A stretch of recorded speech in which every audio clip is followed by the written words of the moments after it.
day or a couple weeks at the most. So that's one of the differences between mosses and the other two groups.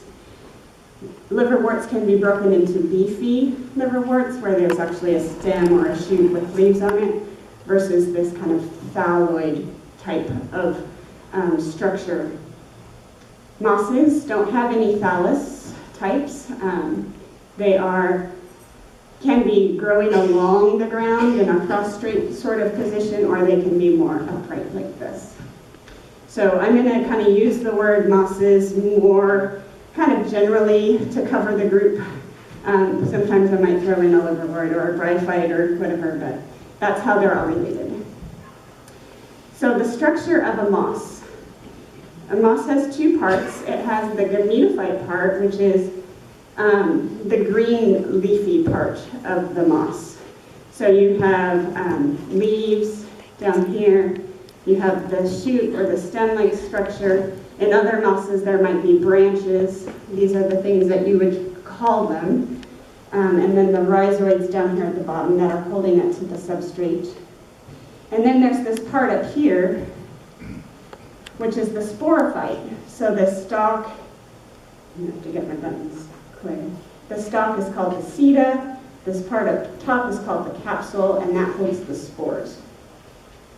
So those are the kind of the structures, copies of chromosomes, right? You have one from each parent, and that makes the individual. Mosses are different. The green plant only has one set of chromosomes. So it gives rise to, so if we start here at the spore,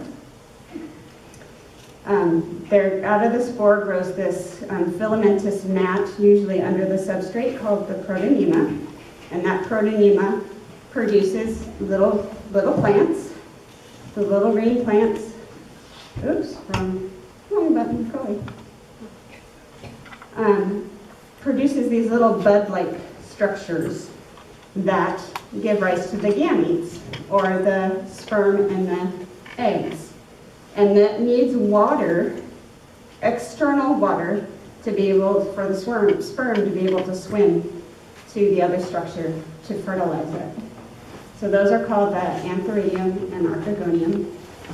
And when the sperm meets the egg, it forms the zygote. Now you have two copies of your chromosomes, like what we think of in our natural systems.